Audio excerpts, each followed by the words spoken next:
ওলকপির সাইজটা দেখুন, একদম যেন মনে হচ্ছে মাঝারি কুমড়ো। নমস্কার বন্ধুরা, সুপ্রিয়া কিচেনে আবারও আপনাদের সবাইকে স্বাগত জানাই দুটো রেসিপিতে। হাতে নিয়েছি দেখুন আজকে একদম কুমড়োর সাইজের ওলকপি।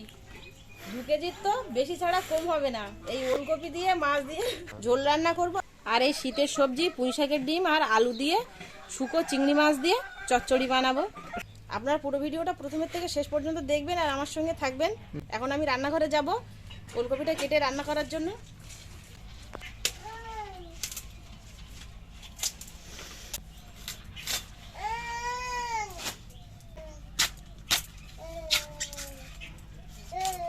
এত বড় ওলকপিটা কি কত সুন্দর জালি। ওলকপিটা এতটাই বড় যে 4 ফালি করে নিয়ে তারপর কাটতে হচ্ছে।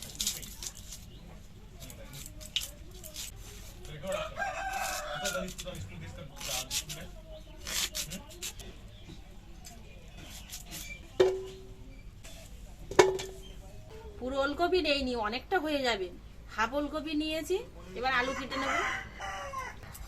এখন নতুন আলু একটু এইভাবে ডলা দিলেই খোসা উঠে যায়।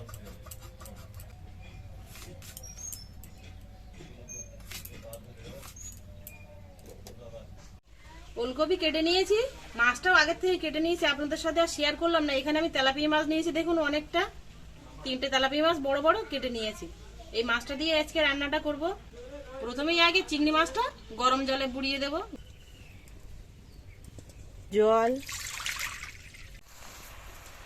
জলটা ফুটছে, এবার নামিয়ে নেব।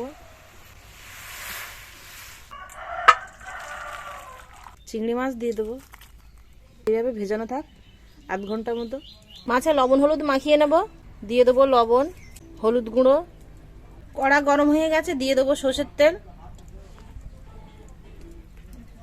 অল্প একটু লবণ দিয়ে দেবো। মাছ দিয়ে দেবো।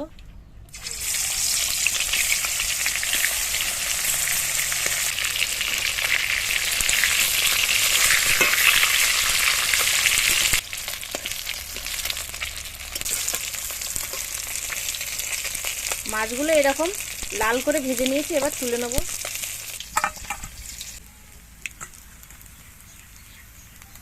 বাকি মাছগুলো একইভাবে ভেজে নেব। মাছ ভাজার পরে তেল অনেকটা আছে, অল্প একটু তেল তুলে নেব। এবার এই তেলের মধ্যেই ধুয়ে রাখা সবজিগুলো দিয়ে দেবো।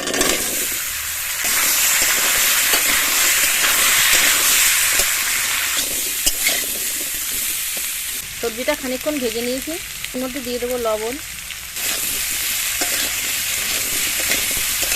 লবণটা দিয়ে আবারও খানিকক্ষণ ভেজে নিয়েছি। এবার দিয়ে দেবো হলুদ গুঁড়ো।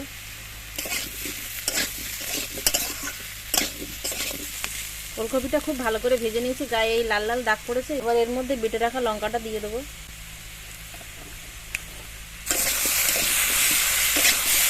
তেলটা আমি তুলে রেখেছিলাম, সেই মাছ ভাজা তেলটা সাইড দিয়ে দিয়ে দেবো। যারা শুকনো লঙ্কা পছন্দ করেন তারা এইভাবে রান্না করুন, আর যারা শুকনো লঙ্কা পছন্দ করেন না, কাঁচা লঙ্কা খান, আপনারা শুকনো লঙ্কার পরিবর্তে কাঁচা লঙ্কা দিতে পারেন।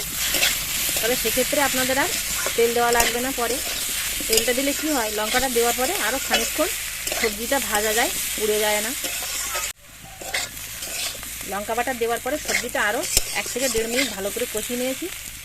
কষানোটা কিন্তু খুব সুন্দর হয়েছে। লঙ্কার যে কাঁচা গন্ধটা আছে না, সেই গন্ধটা চলে গেছে, আর একদম পড়েও নি কিন্তু। দেখুন কত সুন্দর হয়েছে। এবার জল দিয়ে দেবো।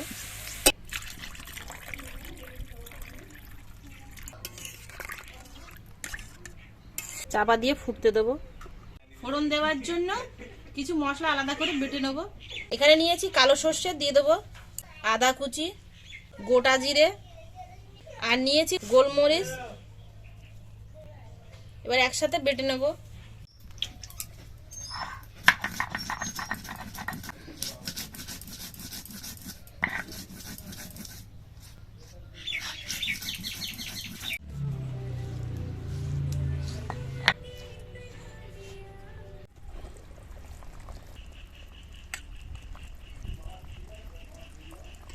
ওলকপিগুলো দেখুন কত সুন্দর সেদ্ধ হয়ে গেছে। এবার এর মধ্যে ভেজে রাখা মাছগুলো দিয়ে দেবো।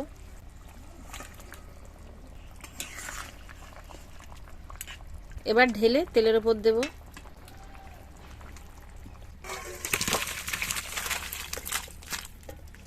দিয়ে দেবো সর্ষের তেল। তেলটা গরম হয়ে গেছে, দিয়ে দেবো 5 ফোড়ন, পেঁয়াজ কুচি। পেঁয়াজটা হালকা ভেজে নিয়েছি। এবার দিয়ে দেবো রসুন বাটা। পেঁয়াজ রসুন এরকম লাল মতো করে ভেজে নিয়েছি। এবার এর মধ্যে বেটে রাখা মশলাটা দিয়ে দেবো।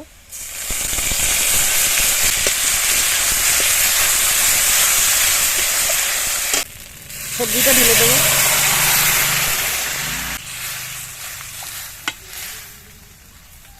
সঙ্গে সঙ্গে চাপা দিয়ে দেবো।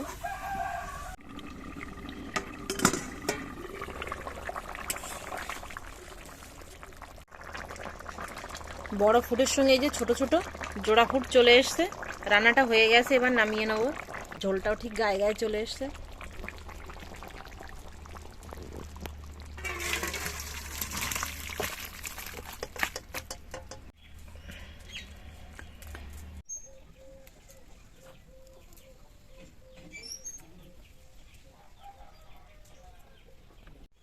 ওলকপি আর মাছের ঝোলটা হয়ে গেছে। এবার চিংড়ি মাছ দিয়ে পুঁই শাকের চচ্চড়িটা বানিয়ে নেব। আধ ঘন্টা হয়ে গেছে, চিংড়ি মাছগুলো ভিজে দেখুন কত সুন্দর নরম হয়ে গেছে। 5-6 বার জল পাল্টে পাল্টে চিংড়ি মাছগুলো ধুয়ে নেব। চিংড়ি মাছগুলো আগে ভেজে নেব। কড়াই দিয়ে দেবো সর্ষের তেল। চিংড়ি মাছগুলো দিয়ে দেবো, লবণ, হলুদ গুঁড়ো। চিংড়ি মাছগুলো ভাজা হয়ে গেছে, তুলে নেব। তেলের মধ্যে আর একটু সর্ষের তেল দিয়ে দেবো। দিয়ে দেবো শুকনো লঙ্কা আর গোটা জিরে। এবার দিয়ে দেবো একটা পেঁয়াজ কুচি। পেঁয়াজটা হালকা একটু ভেজে নিয়েছি। এবার এর মধ্যে দিয়ে দেবো রসুন বাটা। এবার এর মধ্যে দিয়ে দেবো আদা আর কাঁচা লঙ্কা বাটা। তবে আপনারা চাইলে এখানে শুকনো লঙ্কা বাটা দিতে পারেন আর আদার থেকে। এবার এর মধ্যে দিয়ে দেবো চিংড়ি মাছ ভাজা।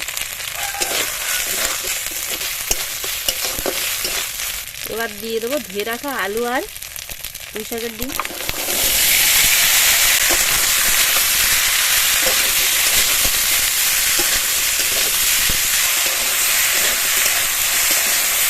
সবজিটা খানিকক্ষণ ভেজে নিয়েছি। এবার এর মধ্যে দিয়ে দেবো হলুদ গুঁড়ো, লবণ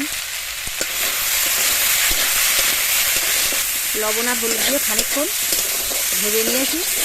এবার জল দিয়ে দেবো।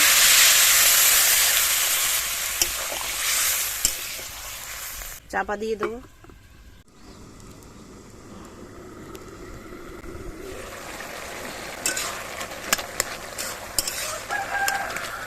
এবার এর মধ্যে দিয়ে দেবো সর্ষে আর পোস্ত বাটা।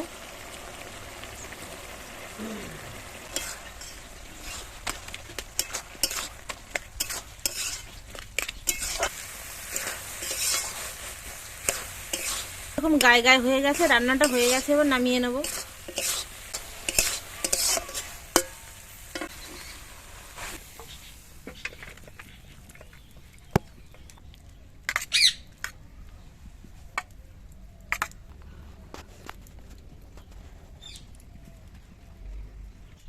রান্না করে জায়গাটা পরিষ্কার করে নিয়ে খেতে বসেছি। আজকে কেউ নেই, আমি একাই বসেছি।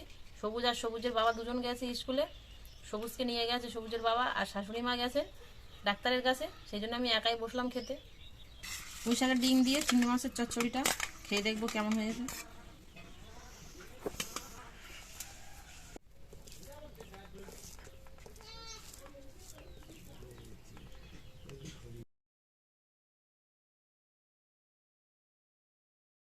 দারুণ হয়েছে। শুকনো চিংড়ি মাছ দিয়ে পুঁই শাক চচ্চড়ি, ওলকপি দিয়ে তেলাপিয়া মাছের ঝোল।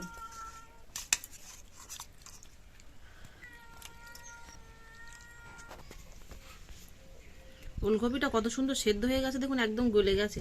অত বড় ওলকপি আমি আর ভাবছিলাম যে সেদ্ধ হবে না, পোক্ত হয়ে গেছে কিনা, কিন্তু একদম জালি।